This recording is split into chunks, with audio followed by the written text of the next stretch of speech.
بسم اللہ الرحمن الرحیم۔ السلام علیکم۔ اگر آپ کو روکنے ٹوکنے والا اور ڈانٹ ڈپٹ کرنے والا اور آپ کی اصلاح کرنے والا کوئی موجود ہے تو اللہ کا شکر ادا کریں، کیونکہ جس باغ کا مالی نہ ہو وہ بہت جلد اجڑ جاتا ہے۔ حضرت علی کا فرمان ہے، زندگی میں اگر برا وقت نہ آتا تو اپنوں میں چھپے غیر اور غیروں میں چھپے اپنے کبھی ظاہر نہ ہوتے۔ اے انسان، رات کے اندھیرے سے ڈرتے ہو، قبر سے کیوں نہیں؟ جنت میں جانا چاہتے ہو، مسجد میں نہیں؟ رشوت دیتے ہو، غریب کو کھانا کیوں نہیں کھلاتے؟ دنیا کی کتابیں پڑھتے ہو، قرآن پاک نہیں پڑھتے؟ گانے گاتے ہو، درود نہیں پڑھتے؟ دنیاوی امتحان کے لیے ساری ساری رات جاگتے ہو، مگر آخرت کے امتحان میں پاس ہونے کے لیے کچھ بھی نہیں کرتے ہو۔ آج ہمارے پاس زندگی ہے، سانسیں ہیں، موقع ہے، لیکن اللہ کے لیے وقت نہیں۔ لیکن جب کل وقت ہوگا تب نہ ہی زندگی ہوگی، نہ ہی سانسیں ہوں گی اور نہ ہی موقع۔ پھر ہمارے پاس کیا رہ جائے گا؟ کاش، صرف اور صرف کاش لوٹ آؤ اللہ کی طرف اس سے پہلے کہ لوٹا دیے جاؤ۔ اللہ تعالیٰ سے دعا ہے کہ وہ ہم سب کو نیکی کی ہدایت دے اور اپنے نیک بندوں میں شامل کرے۔ اللہ تعالیٰ آپ کو اور آپ کے تمام اہل و عیال کو اپنے حفظ و امان میں رکھے، آمین۔ آج انشاءاللہ سورہ شورہ کی آیت نمبر 13 سے سٹارٹ کریں گے۔ اس کا ترجمہ اور تفسیر تفہیم القرآن سے بیان کروں گی جو اہل سنت جماعت کے لیے ہے۔ اعوذ باللہ من الشیطان الرجیم، بسم اللہ الرحمن الرحیم۔ اس نے تمہارے لیے دین کا وہی طریقہ مقرر کیا ہے جس کا حکم اس نے نوح کو دیا تھا، اور جسے اے محمد اب تمہاری طرف ہم نے وحی کے ذریعے سے بھیجا ہے، اور جس کی ہدایت ہم ابراہیم اور موسیٰ اور عیسیٰ کو دے چکے ہیں، اس تاکید کے ساتھ کہ قائم کرو اس دین کو اور اس میں متفرق نہ ہو جاؤ۔ یہی بات ان مشرکین کو سخت ناگوار ہوئی ہے جس کی طرف اے محمد تم انہیں دعوت دے رہے ہو۔ اللہ جسے چاہتا ہے اپنا کر لیتا ہے، اور وہ اپنی طرف آنے کا راستہ اسی کو دکھاتا ہے جو اس کی طرف رجوع کرے۔ اس کی تفسیر ہے، یہاں اسی بات کو پھر زیادہ وضاحت کے ساتھ بیان کیا گیا ہے جو پہلی آیت میں ارشاد ہوئی تھی۔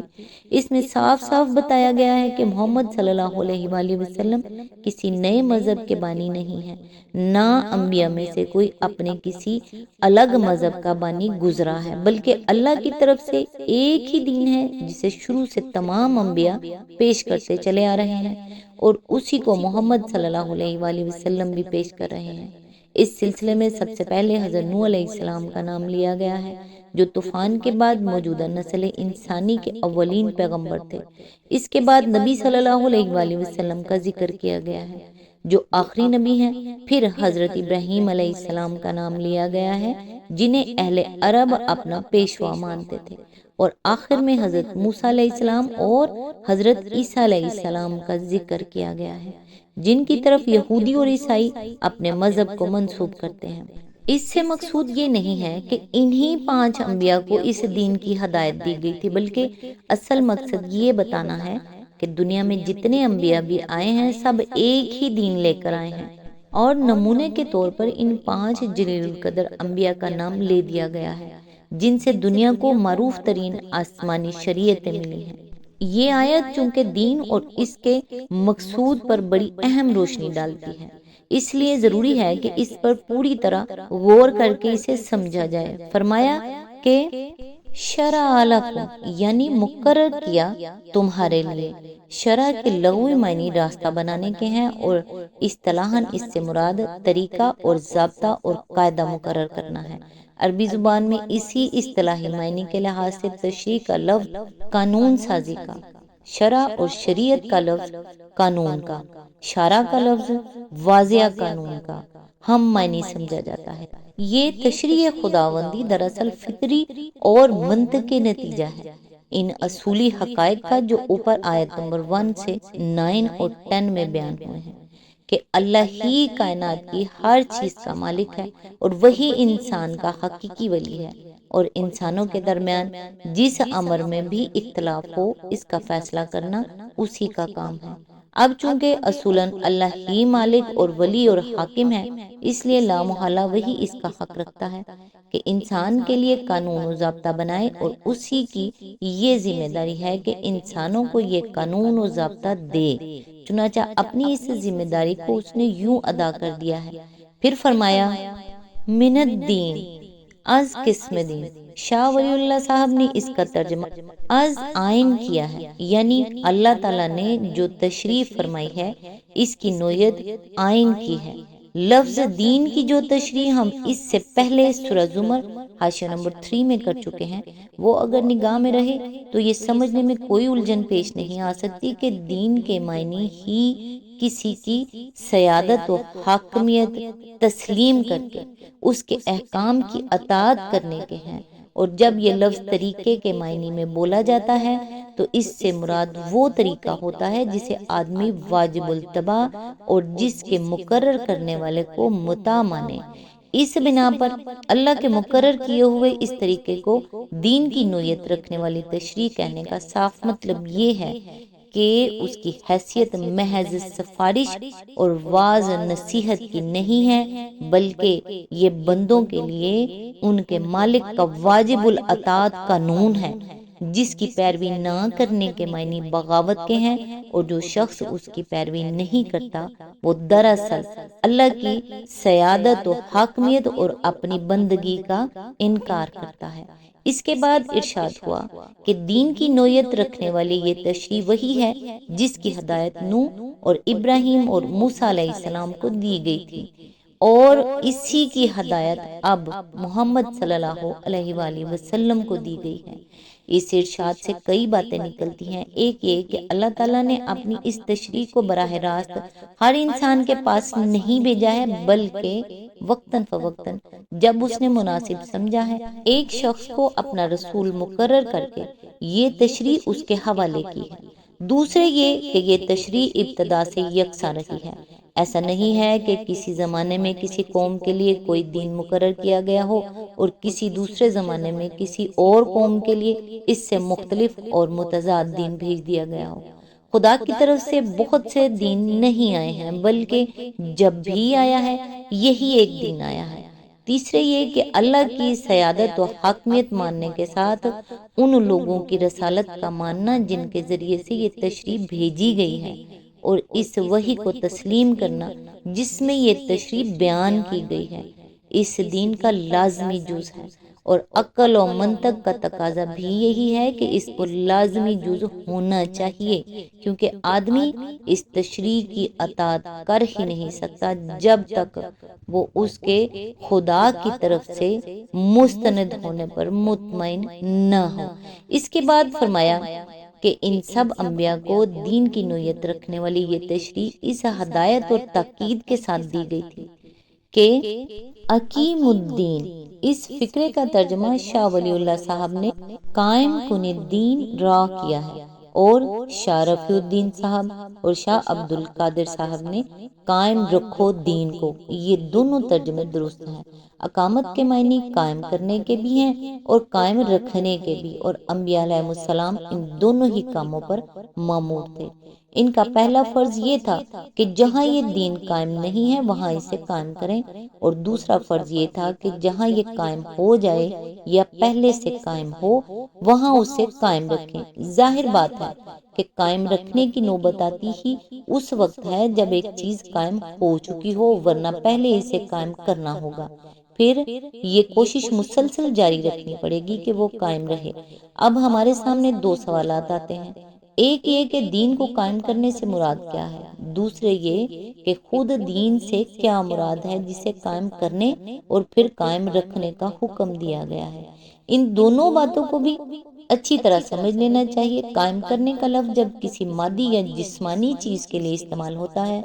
تو اس سے مراد بیٹھے کو اٹھانا ہوتا ہے، مثلا کسی انسان یا جانور کو اٹھانا یا پڑی ہوئی چیز کو کھڑا کرنا ہوتا ہے، جیسے بانس یا ستون کو قائم کرنا، یا کسی چیز کے بکھرے ہوئے اجزاء کو جمع کر کے بلند کرنا ہوتا ہے۔ جیسے کسی خالی زمین میں عمارت قائم کرنا، لیکن جو چیزیں مادی نہیں بلکہ معنوی ہوتی ہیں ان کے لیے جب قائم کرنے کا لفظ استعمال کیا جاتا ہے تو اس سے مراد اس چیز کی محض تبلیغ کرنا نہیں بلکہ اس پر کما حق ہو عمل درآمد کرنا، اسے رواج دینا اور اسے عملاً نافذ کرنا ہوتا ہے۔ مثلاً جب ہم کہتے ہیں کہ فلاں شخص نے اپنی حکومت قائم کی تو اس کے معنی یہ نہیں ہوتے کہ اس نے اپنی حکومت کی طرف دعوت دی، بلکہ یہ ہوتے ہیں کہ اس نے ملک کے لوگوں کو اپنا مطیع کر لیا اور حکومت کے تمام شعبوں کی ایسی تنظیم کر دی کہ ملک کا سارا انتظام اس کے احکام کے مطابق چلنے لگا۔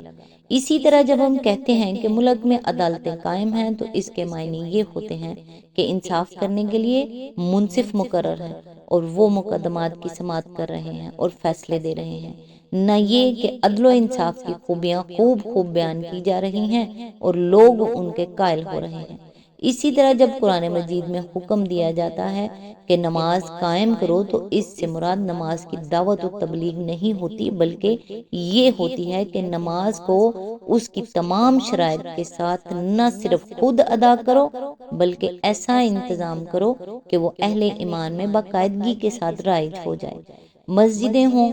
جمعہ و جماعت کا اہتمام ہو، وقت کی پابندی کے ساتھ اذانیں دی جائیں، امام اور خطیب مقرر ہوں اور لوگوں کو وقت پر مسجدوں میں آنے اور نماز ادا کرنے کی عادت پڑ جائے۔ اس تشریح کے بعد یہ بات سمجھنے میں کوئی دقت پیش نہیں آ سکتی کہ انبیاء علیہ السلام کو جب اس دین کے قائم کرنے اور قائم رکھنے کا حکم دیا گیا تو اس سے مراد صرف اتنی بات نہ تھی کہ وہ خود اس دین پر عمل کریں اور اتنی بات بھی نہ تھی کہ وہ دوسروں میں اس کی تبلیغ کریں تاکہ لوگ اس کا برحق ہونا تسلیم کر لیں، بلکہ یہ بھی تھی کہ جب لوگ اسے تسلیم کر لیں تو اس سے آگے قدم بڑھا کر پورا کا پورا دین ان میں عملاً رائج اور نافذ کیا جائے تاکہ اس کے مطابق عمل درآمد ہونے لگے اور ہوتا رہے۔ اس میں شک نہیں کہ دعوت و تبلیغ اس کام کا لازمی ابتدائی مرحلہ ہے جس کے بغیر دوسرا مرحلہ پیش نہیں آ سکتا، لیکن ہر صاحب عقل آدمی خود دیکھ سکتا ہے کہ اس حکم میں دعوت و تبلیغ کو مقصود کی حیثیت نہیں دی گئی ہے بلکہ دین قائم کرنے اور قائم رکھنے کو مقصود قرار دیا گیا ہے۔ دعوت و تبلیغ اس مقصد کے حصول کا ذریعہ ضرور ہے مگر بجائے خود مقصد نہیں ہے۔ کجا کہ کوئی شخص اسے انبیاء کے مشن کا مقصد وحید قرار دے بیٹھے۔ اب دوسرے سوال کو لیجئے، بعض لوگوں نے دیکھا کہ جس دین کو قائم کرنے کا حکم دیا گیا ہے وہ تمام انبیاء علیہ السلام کے درمیان مشترک ہے اور شریعتیں ان سب کی مختلف رہی ہیں، جیسا کہ اللہ تعالیٰ خود فرماتا ہے لِكُلٍّ جَعَلْنَا مِنْكُمْ شَرِيعَةً وَمِنْهَاجًا، اس لیے انہوں نے یہ رائے قائم کر لی کہ لا محالہ اس دین سے مراد شرعی احکام و ضوابط نہیں ہے بلکہ صرف توحید و آخرت اور کتاب و نبوت کا ماننا اور اللہ تعالیٰ کی عبادت بجا لانا ہے، یا حد سے حد اس میں وہ موٹے موٹے اخلاقی اصول شامل ہیں جو سب شریعتوں میں مشترک رہے ہیں، لیکن یہ ایک بڑی سطحی رائے ہے جو محض سرسری نگاہ سے دین کی وحدت اور شرائع کے اختلاف کو دیکھ کر قائم کر لی گئی ہے، اور یہ ایسی خطرناک رائے ہے کہ اگر اس کی اصلاح نہ کر دی جائے تو آگے بڑھ کر بات دین و شریعت کی اس تفریق تک جا پہنچے گی جس میں مبتلا ہو کر سینٹ پال نے دین بلا شریعت کا نظریہ پیش کیا اور سیدنا مسیح علیہ السلام کی امت کو خراب کر دیا۔ اس کے لیے جب شریعت دین سے الگ ایک چیز ہے اور حکم صرف دین کو قائم کرنے کا ہے نہ کہ شریعت کو، تو لا محالہ مسلمان بھی عیسائیوں کی طرح شریعت کو غیر اہم اور اس کی اقامت کو غیر مقصود بالذات سمجھ کر نظر انداز کر دیں گے اور صرف ایمانیات اور موٹے موٹے اخلاقی اصولوں کو لے کر بیٹھ جائیں گے۔ اس طرح کے قیاسات سے دین کا مفہوم متعین کرنے کے بجائے آخر کیوں نہ ہم خود اللہ کی کتاب سے پوچھ لیں کہ جس دین کو قائم کرنے کا حکم یہاں دیا گیا ہے آیا اس سے مراد صرف ایمانیات اور چند بڑے بڑے اخلاقی اصول ہی ہیں یا شرعی احکام بھی؟ قرآن مجید کا جب ہم تتبع کرتے ہیں تو اس میں جن چیزوں کو دین میں شمار کیا گیا ہے ان میں حسب ذیل چیزیں بھی ہمیں ملتی ہیں۔ اس آیت کی تفسیر تھوڑی لمبی ہے، لہٰذا آج بس یہیں تک، نیکسٹ انشاءاللہ یہیں سے سٹارٹ کریں گے جہاں سے سلسلہ ٹوٹ رہا ہے۔ تب تک کے لیے دعاؤں میں یاد رکھیے گا۔ اللہ حافظ۔